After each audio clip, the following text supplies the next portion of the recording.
ओंकारचरणकृतं वः कार्यजं कर्म चं वः श्रवणनयनजं वः मानसं वापराधं वेतं विहितं वः सर्वमेतत्क्षमक्ष। जय जय करुणाग्देव श्री महादेव शंभो। नमो पार्वती पते हर हर हर महादेव। आप सबको पंडित विशाल का हृदय पूर्वक प्रणाम। आर्यवर्त न्यूज़ चैनल के इस सनातन धर्म के सीरीज़ में आप सबका स्वागत है।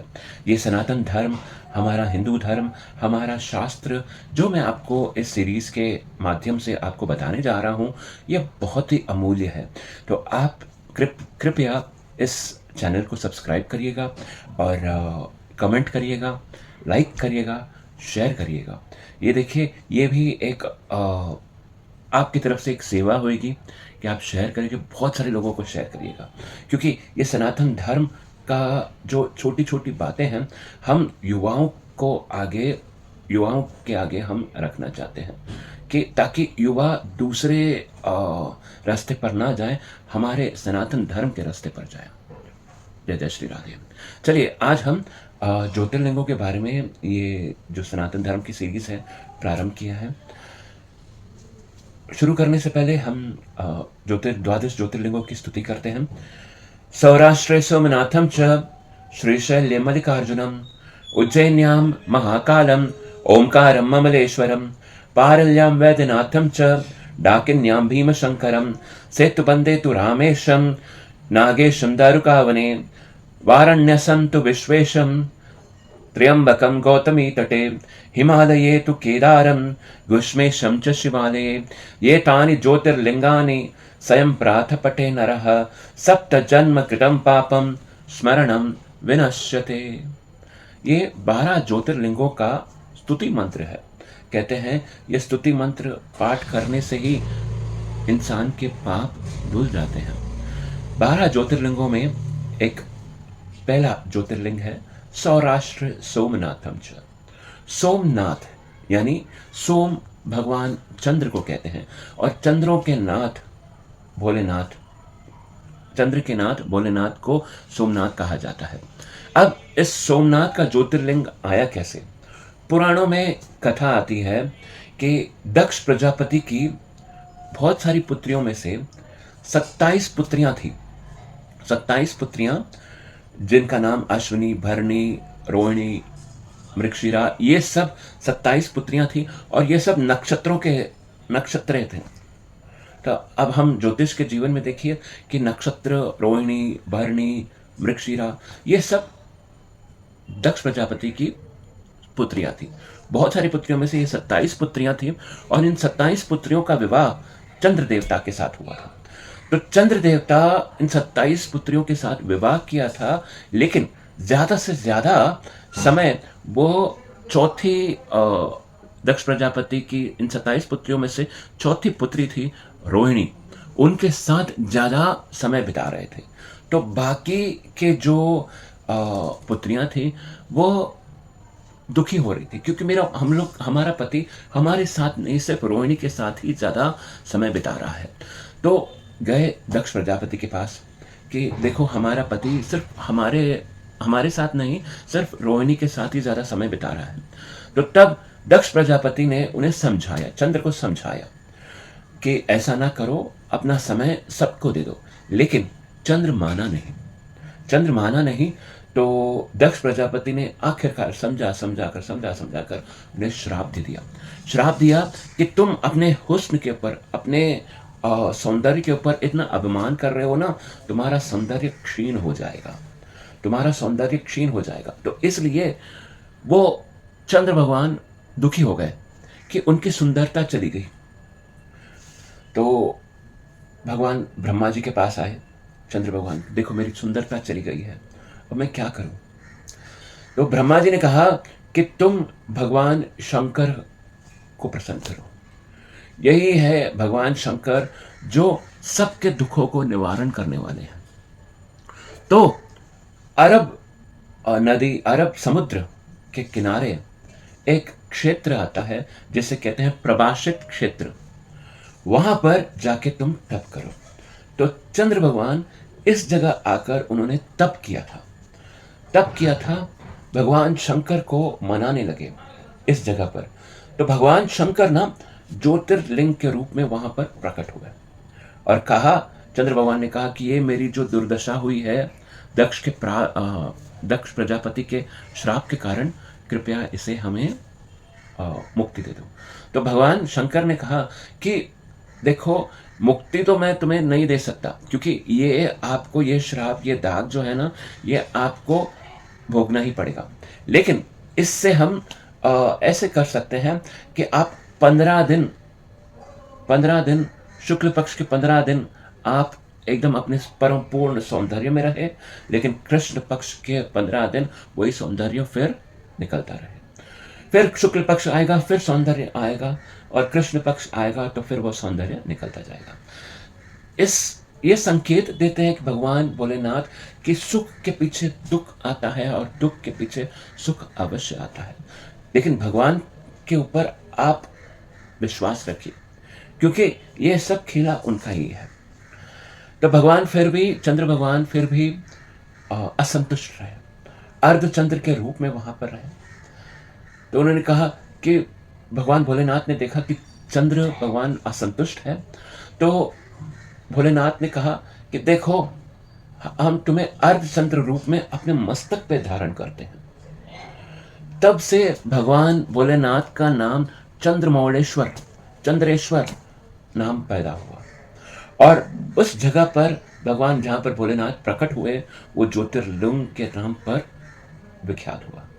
सोम यानी चंद्र, चंद्र के नाथ सोमनाथ। जय जय श्री राधे।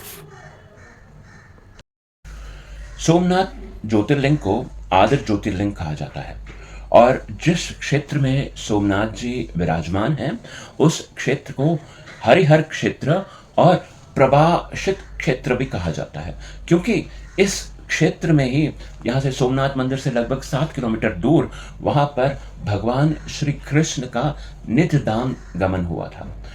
ये सोमनाथ ज्योतिर्लिंग जो है ना, ये मंदिर जो है ना, ये मंदिर एकदम एक प्रभावित करता है हम सबको, क्योंकि इस मंदिर को पुराणों में कहा जाता है कि ये भागवत पुराण में भी ये मंदिर आपको मिलेगा, स्कंद पुराण में भी मिलेगा, लिंग पुराण में भी मिलेगा, शिव पुराण में भी मिलेगा।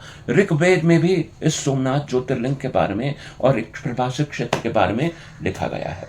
ये हमको दर्शाता है, ये जो सोमनाथ जी का जो मंदिर है ना, ये हमको दर्शाता है कि न जाने कितनी बार इस सोमनाथ ज्योतिर्लिंग के ऊपर, मंदिर के ऊपर, ज्योतिर्लिंग के ऊपर नहीं, मंदिर के ऊपर इतना प्रहार हुआ। बहुत बार, अनगिनत बार। वैसे तो लिखा जाता है 6 या 17 बार, लेकिन अनगिनत बार इस मंदिर के ऊपर प्रहार हुआ, मंदिर को गिराया गया, लेकिन ज्योतिर्लिंग को कुछ न हुआ। फिर भी मंदिर का फिर निर्माण शुरू हुआ, बहुत बार, सदियों से होते आया है। अब हमारे आयरन मैन सरदार पटेल जी ने इस मंदिर का, जो अभी जो मंदिर है, उस मंदिर का निर्माण प्रारंभ किया था।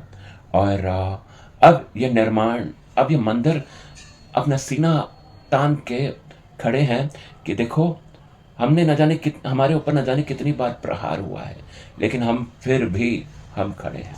ये हमको एक सीख देता है कि इंसान के ऊपर न जाने कितनी तकलीफें होती है, लेकिन फिर भी सीना तान करके खड़े होना है कि एक न एक दिन जीत हमारी होगी। उस मंदिर के पास एक बहुत बड़ा खंबा है, और जहां से दर्शाता है कि दक्षिण यानी साउथ पोल इस तरफ है। बहुत सारे पहले ज़माने में बहुत सारे जो नाव में जाते थे, नेविगेटर्स थे, तो उनको इस मंदिर के पास आके मालूम पड़ता था कि दक्षिण इस तरफ है, तो साउथ पोल की तरफ इशारा करता है। और ये जो मंदिर का जो निर्माण है, मंदिर का निर्माण, जैसा कि मैंने कहा, सरदार भाई वल्लभ भाई पटेल जी ने कहा था।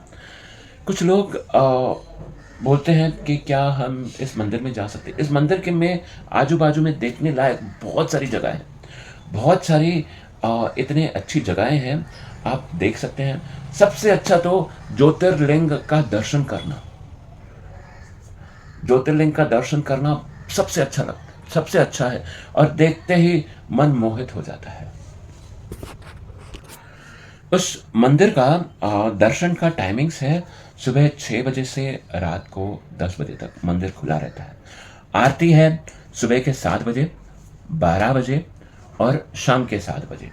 और इस मंदिर में ना आपको साउंड लाइट शो भी दिखाया जाता है, जो 8 बजे से 9 बजे तक रहता है शाम को।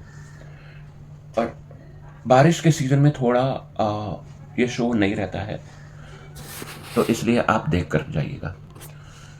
इस सोमनाथ मंदिर में मंदिर के जो एडमिन है और जो ट्रस्ट है, तो उन्होंने एक अच्छी सुविधा जो फिजिकली चैलेंज है, अपाहिज हैं, जो वृद्ध हैं, उनके लिए व्हील चेयर भी वहाँ पर उपलब्ध है। तो आप मंदिर का ऑनलाइन वेबसाइट है somnath.org, वहाँ पर जाके आप रजिस्ट्रेशन करवा सकते हैं, प्रसाद बुकिंग करवा सकते हैं, आपके रहने का स्थान जो है वहाँ पर आप मतलब वो भी बुकिंग करा सकते हैं, दर्शन भी बुकिंग करा सकते हैं। और इन केस आप कहीं जा नहीं पाए तो लाइव ऑनलाइन दर्शन भी कर सकते हैं। कैसे पहुँचे? देखिए, सोमनाथ में आप अहमदाबाद जो है ना, वो बाय रेल, रोड और एयर से कनेक्टेड है, चाहे डोमेस्टिक हो या इंटरनेशनल हो। सोमनाथ अहमदाबाद जी से कनेक्टेड है बाय रेल और रोड। लगभग सोमनाथ है 450 किलोमीटर दूर है अहमदाबाद से। फ्लाइट आप देखिए डू दमन जो है ना, डू तक मुंबई से आप डू तक आप आ सकते हैं। फिर डू से सोमनाथ तक 95 किलोमीटर्स बाय रोड है। ये आपकी कनेक्टिविटी है, वहाँ पे गेस्ट हाउस फैसिलिटीज़ भी अच्छे हैं, लेकिन प्रायर बुकिंग करके जाइएगा। सोमनाथ जी में प्रसाद रूपी तो भोलेनाथ जी को ना, हर भोलेनाथ के मंदिर में बेलपत्र तो चढ़ाते हैं, ठंडाई भी चढ़ाते हैं। और यहाँ पे जो महाप्रसाद है, सोमनाथ में जो महाप्रसाद है, वो चिक्की और लड्डू, ये महाप्रसाद आपको मिलेगा। और सोमनाथ जी में देखने लायक बहुत सारे मंदिर परिसर में बहुत सारे ऐसे स्थल हैं जैसे आप देख सकते हैं। और साथ ही साथ सोमनाथ के इर्द गिर्द बहुत सारे जैन मंदिर हैं, जहाँ पर जाकर आप जैन भगवान जी का दर्शन भी कर सकते हैं और महावीर जी का दर्शन भी कर सकते हैं। बहुत सारे हैं ऐसे, तीर्थंकरों का दर्शन कर सकते हैं। और सोमनाथ जाना, देखिए, एक बार आप जाइए सोमनाथ, फिर देखिए भगवान भोलेनाथ कैसे आपको, आपके मन को हरण कर लेते हैं। देखिए, एक भाव में जाइएगा ज़रूर सोमनाथ, एक भाव में, ये ज्योतिर्लिंग, सब ज्योतिर्लिंगों में एक भाव में जाइएगा कि एक भाव ऐसा है कि मैं देखने के लिए जा रहा हूँ, ऐसा मत सोचिएगा। ऐसे भाव प्रकट करिएगा कि भगवान, लाखों करोड़ों लोग आपके दर्शन करने के लिए आ रहे हैं उधर, कि एक नज़र आप हमारी तरफ भी देख लीजिएगा। वो भोलेनाथ जी एक नज़र भी आपकी तरफ देख लेंगे ना वहाँ से, तब देखिए जो नसीब खुलेंगे आपके, जो भाग खुलेंगे आपके, वो अलग ही है। नेक्स्ट वीडियो में मैं आपको श्रीशैल मल्लिकार्जुन के बारे में बताता हूँ। जय जय श्री राधे।